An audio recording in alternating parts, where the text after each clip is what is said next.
नमस्कार भक्तों। नवरात्रि का 7वां दिन, जिसे माँ कालरात्रि का दिन कहा जाता है, असल में सबसे रहस्यमयी और सबसे शक्तिशाली दिन क्यों माना जाता है? क्यों माँ का रूप इतना भयानक है? क्यों उनका नाम सुनते ही अंधकार, विनाश और डर की कल्पना होती है?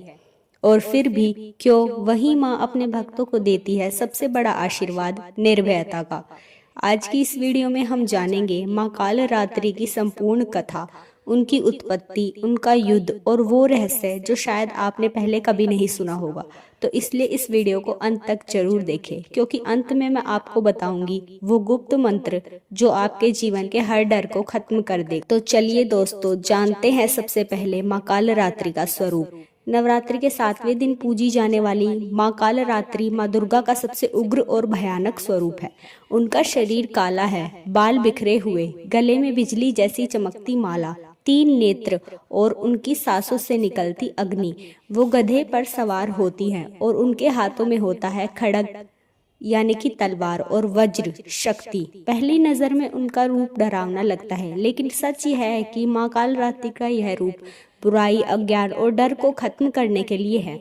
इसलिए इन्हें कहा जाता है शुभंकरी, यानी जो अंत में केवल शुभ ही देती है। अब जानते हैं माँ कालरात्रि की कथा। बहुत समय पहले जब असुरों का आतंक बढ़ गया था, एक शक्तिशाली राक्षस था रक्तबीज। उसकी शक्ति इतनी भयानक थी कि उसके शरीर से गिरने वाली हर बूंद खून की एक नया राक्षस बना देती थी। देवता उससे हार चुके थे। इंद्र, अग्नि, वायु सभी असहाय थे। तब सभी देवता पहुंचे माँ दुर्गा के पास और विनती की कि हे माँ, हमें इस संकट से बचाइए। माँ ने देखा कि यह युद्ध सामान्य नहीं है और तब उनकी बाहों के बीच से प्रकट हुआ एक भयानक अग्निमय रूप। वही थी माँ कालरात्रि।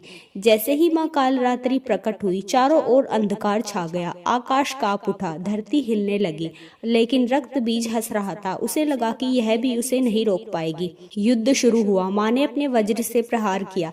रक्त बीज घायल तो हुआ, लेकिन उसका जैसे ही खून धरती पर गिरा और नए राक्षस प्रकट हो गए। हजारों नए राक्षस पैदा हो गए। देवता फिर डर गए, लेकिन इस बार माँ कालरात्रि मुस्कुराई, क्योंकि उन्हें पता था इस राक्षस को कैसे खत्म करना है।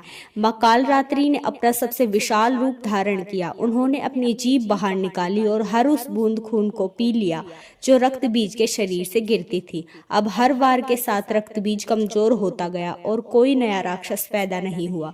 युद्ध बहुत ही भयानक था, लेकिन अंत तय था। आखिरकार माँ कालरात्रि ने रक्त बीज का वध कर दिया। अब सवाल यह है कि क्या यह सिर्फ एक पौराणिक कहानी है या इसके पीछे कोई गहरा अर्थ छिपा है?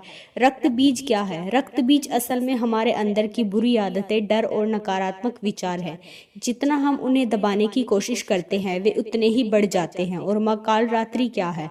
वे है हमारे अंदर की शक्ति जो उन बुराइयों को जड़ से खत्म करती है। नवरात्रि के 7वें दिन माँ कालरात्रि की पूजा करने से सभी डर खत्म होते हैं, नकारात्मक ऊर्जा दूर होती है, शत्रु पर विजय मिलती है और जीवन में साहस आता है। और इस दिन विशेष रूप से रात के समय पूजा करना बेहद ही शुभ माना गया है। अब जान लेते हैं वह शक्तिशाली मंत्र जिसका जिक्र मैंने शुरू में किया था। अगर आप अपने जीवन के डर और समस्याओं से परेशान हैं तो इस मंत्र का जाप जरूर करें। ओम देवी कालरात्रे नमः। इस मंत्र को 108 बार जपने से आपके जीवन में अद्भुत परिवर्तन आ सकता है। तो दोस्तों, यह थी आज की वीडियो। अगर आपको यह कथा और यह जानकारी पसंद आई तो वीडियो को लाइक करें और कमेंट में लिखें जय माँ कालरात्रि। और अगर आप चाहते हैं कि मैं नवरात्रि के बाकी दिनों की भी ऐसे ही रहस्यमयी कथाएं लेकर आऊँ तो चैनल को जरूर सब्सक्राइब कर ले। धन्यवाद।